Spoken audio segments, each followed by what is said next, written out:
Well, this news is straight from the top of the world. A 28-year-old French daredevil has smashed the world altitude record for standing on a hot air balloon envelope after reaching 4,016 meters over western France. Dressed in a white astronaut suit, Remy Ouvrard performed the stunt for France's annual telethon charity event on Wednesday on top of a balloon piloted by his father. Ouvrard said the weather conditions were perfect for his exploit, and he broadcast video of himself live on social media using a selfie stick during the early part of the flight. I wonder if your feet get really hot standing up there.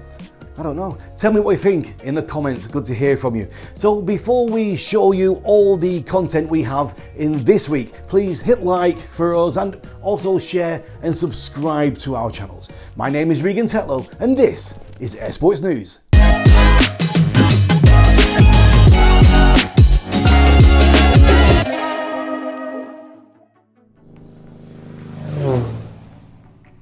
So as promised last week, we already have the final results of the 17th Paragliding World Championships in Argentina, with stunning videos provided by Tom Coonan. Let's have a look at the results of this huge championships. 7 tasks were flown, 1 task was cancelled due to protests, considering that from the beginning everybody knew that the conditions would be weak and the game would be set for survival. The results exceeded expectations, as competition observers claim the top overall is occupied by the top ranking pilots, and we can say that no luck but skill and teamwork decided it all. In the overall classification, Russell Ogden from Great Britain took the gold medal. Second place was Honorin Hamad from France, and third, Frenchman Luc Amon. In the women's category, Yael Magalhaes from Switzerland takes the gold. Silver medal goes to Seiko Fukuoka from France, and third to Polish pilot Klaudia Bukakov. For the first time in the history of paragliding, the team from the United Kingdom become the world champion team. Silver medal goes to Swiss and bronze to the Czech Republic. Despite many extra burdens due to COVID and having a very short time to prepare, 150 pilots from 37 nations came to compete in Tucumán, Argentina, which is a huge success of the organising board. After a very emotional 2020-21 sailplane Grand Prix series, the FEI International Gliding Commission has announced the venues and dates for the 11th series of the Sailplane Grand Prix National Qualifying Events and the 11th Sailplane Grand Prix World Final as well. Let's have a look. There will be 10 national contests in the 11th series, with the World Final being held in Pavulo in Italy, which was also the venue for the first E-Glide and 13.5 metre World Championships. The series includes 3 events in the Southern Hemisphere that will take place in January and February 2023, while the other 7 qualifiers will be held in Europe in 2022. The final is scheduled for August 23. 5 new locations for national events have been chosen. The SGP board announced also the second virtual sailplane Grand Prix calendar, following on from the great success with the first edition, which welcomed 400 pilots in September 21. This time there will be a virtual sailplane Grand Prix series running in parallel of the 11th series, providing all virtual gliding enthusiasts with an opportunity to compete in the real events. Now a quick video update comes to us from Brazil, where some very skilled skydiving girls set up a new world record. Take a look. Congratulations to these 7 women in Brazil for making 2 new head-down records in just one day. That is a new female head-down record and also a 2-point sequential record. Congratulations.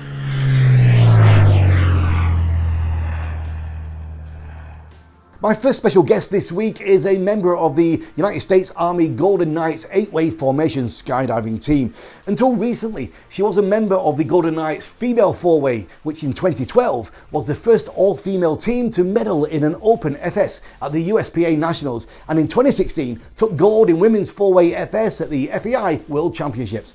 A versatile jumper, Davison was also on the 2010 FEI World Women's Record for largest head-down formation skydive, and the Army recently promoted her to Master Sergeant. Let's catch up with Jen Davison. It's an interesting event, isn't it? It's my first time been involved in SISM. You've been involved before. Yeah, when I was on the women's four-way team, SISM was a big event for us. So we would go and compete in the women's category. It's definitely run differently than any other skydiving meet. The way that, there's the 3 events, and those events are four-way, style, and accuracy. And all the competitors, it will be the same competitors that compete in all 3 events. So there's not separate teams for each event. And then in addition to that, the four-way is different than IPC four-way. So instead of launching, there's only 8 blocks in the whole dive pool. There's only 8 rounds, and so there's 1 block per round. So it's all randoms in a block. Every round starts with a star, and you take the star out the door, and you can hold it up for up to 5 seconds. Right. And your time to start until you break the star or 5 seconds have elapsed. So it's fun to compete in this four-way because every round is fast. So the averages are super high, and it's a lot of fun. I didn't realize it was the same athletes doing all 3 disciplines. I thought it was different people. I thought it was so that's good news. That's good information for me to learn already. Yeah. Yeah, the four-way team is the 4 in-slot flyers, and then they have an alternate. And then the camera guy would be the camera guy for both the men's team and the women's team. And the camera guy doesn't do style and accuracy, but the 5 competitors that do the slot flying and the alternate would also compete as a 5-person accuracy team and also do style. In total, we talked with Jen for almost 20 minutes, and if you want to watch the full conversation, check out our Air Sports Promotion YouTube channel right after the show. Another great record from the world of skydiving? That's true. This time from Poland, where during the National Independence Day celebrations, Polish parachutists performed a formation with the biggest summary surface of the national flag hanging beneath their feet. 5 experienced display jumpers celebrated the 103rd anniversary of Poland regaining independence at an altitude of 1,000 meters. 5 flags with a total area of 1.1 thousand square meters appeared in the sky. The total weight of the flags was over 120 kilograms. The record was broken by experienced jumpers from the Warsaw Aero Club, the Sky Magic Group, and the Training Center of Height, Rescue and Parachutes in Poznan. The smallest flag had 100 square meters, and the biggest one, this is serious, the biggest one was 500 square meters. Congratulations, guys. Last Tuesday, the 2021 FEI Awards announcement took place in a live stream online video. The tribute was paid to the many individuals and groups who have made exceptional performances, contributed to the development of aeronautics and astronautics, and created a lasting legacy through the promotion of air sports to new participants. It was a final part of the 2021 FEI General Conference. The FAI presented all the awards in a special recorded video. The most important award this year, the FAI Silver Medal, goes to Manuel Roca Vanella from Spain. He was awarded for his contribution to the promotion of international air sports competition through many years of eminent service and devotion and leadership within the Royal Spanish Aeronautical Federation. During this ceremony, many other people and organisations were attributed, receiving diplomas of honour, the Paul Tissandier diplomas and FEI awards for individual achievements in air sports. You can find all the list and the video on the fei.org website. Germany-based Volocopter announced on Thursday the first ever crewed public test of a fully electric vertical takeoff and landing air taxi in South Korea. The demonstration marked Volocopter's continued expansion into the Asian market. Earlier this year, it announced a partnership with Japan Airlines to launch an air taxi service in Japan. Thursday's flight by the 2X aircraft flew a 3-kilometer test route at Seoul's Gimpo International Airport, reaching a top speed of 45 kilometers an hour at an altitude of about 50 meters. If you were looking for a bit bit more speed than 45 kilometers an hour, then the Humanus supersonic aircraft is just for you. Designers of this absolutely futuristic airplane revealed the mock-up for the very first time. The aircraft, called Quarterhouse, is the first in a line of autonomous high-speed aircraft which will be able to fly 5 times faster than the speed of sound. It will help validate the company's proprietary turbine-based combined cycle engine. Hermeus brought together a diverse group of investors, industry leaders, military and government officials, researchers and local civic associations. The company recently won $60 million US Air Force contract to flight test the aircraft. By the end of the campaign, Quarterhouse aims to be the fastest reusable aircraft in the world.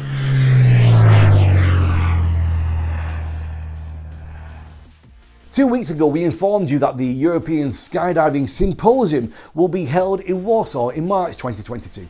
It will be the only skydiving-orientated conference in the CEE region that gathers experts, members of the skydiving community, instructors and gear specialists from our industry.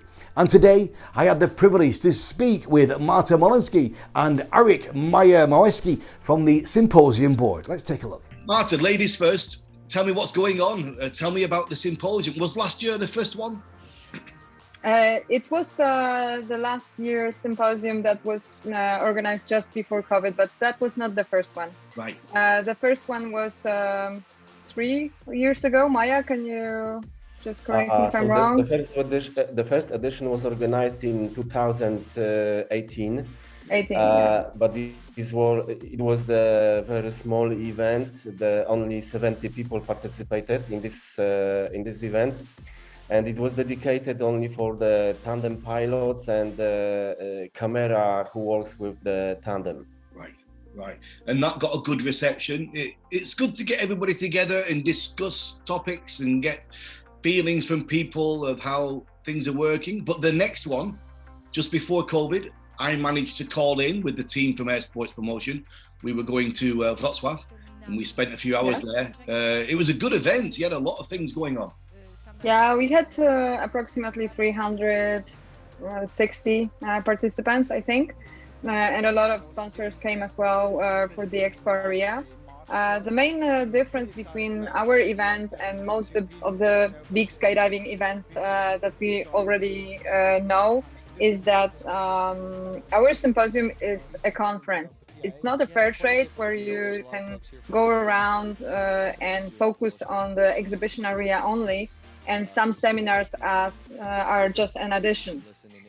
Here is just the other way around. So we have the main acts of the event, which is the general track of all the presentations and seminars, which are dedicated for all skydivers on every level. I mean, you can be right after the AFF, or you can have thousands of jumps. There's always content prepared for skydivers on every level. Yeah. And of course, there are some other tracks as well. One is for the tandem pilots, another is for AFF instructors, and another is for the riggers. And the full-length interview with Marta and Maya can be found on our Air Sports Promotion YouTube channel. It's quite interesting that when we're talking about drones, it's some kind of a different category than aeromodelling. And this is strange because drones actually come from the aeromodelling community. So organisers of the Gembrana Airshow 21 on the Bali Islands have tried to remember that drones and aeromodelling fans can gather together in one place. Take a look.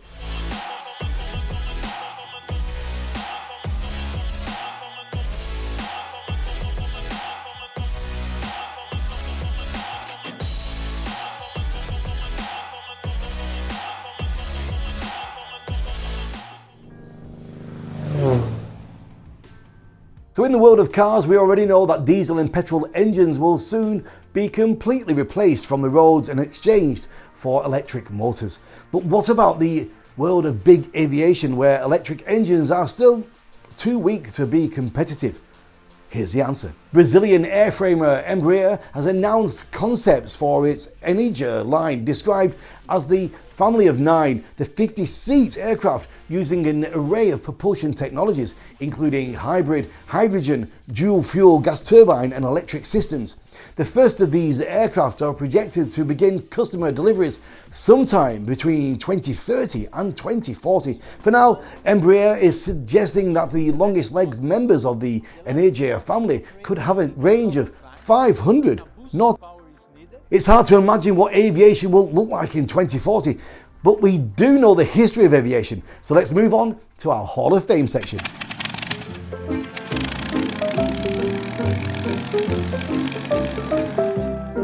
On the 11th of November 1935, during a record-setting flight from England to Brazil, Jean Gardner Batin became the first woman to fly solo across the South Atlantic Ocean, flying her Percival Gull 6 airplane from Dakar in Africa to Natal in Brazil. Her ellipsed time of 13 hours and 3/4 was the fastest for the Atlantic crossing up to that time. The Gull 6 was capable of reaching 178 miles per hour. On the 13th of November 1926, the Schneider Trophy race was held at Hampton Roads, a large natural harbour between southeastern Virginia and northeastern North Carolina, two states on the Atlantic coast of the United States. There were an estimated 30,000 spectators. The race consisted of 7 laps of 50 kilometers triangular course. The 1926 Schneider race included 3 Italian and 3 American airplanes. The British team's aircraft was not ready, so they did not compete. On the 14th of November 1969, the Apollo 12 Saturn V lifted off from the launch complex at Kennedy Space Center, Cape Canaveral, Florida. This was the second manned space flight to the moon. The flight crew were Commander Charles Pete Conrad Jr., Commander Richard F. Gordon Jr., and Commander Alan L. Bean. 2 lightning strikes 36 seconds after liftoff caused the spacecraft's automatic systems to shut down 3 fuel cells, leaving Apollo 12 operating on battery power. On the 14th of November 1932, Mrs. James A. Morrison became known to the world as Miss Amy Johnson and departed Linth Aerodrome in England for Cape Town, South Africa. She was flying her brand new de Havilland Puss Moth aircraft, which she had named the Desert Cloud.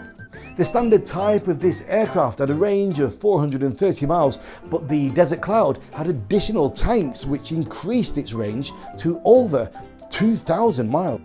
That's it, guys. Once again, we kindly ask you to like, share and subscribe to our content if you really like it and want it to continue. I'm leaving you with some amazing shots from Cappadocia in Turkey with hot air balloons recorded by the brand new DJI Mavic 3 drones. Take care, stay safe and keep your eyes on the skies.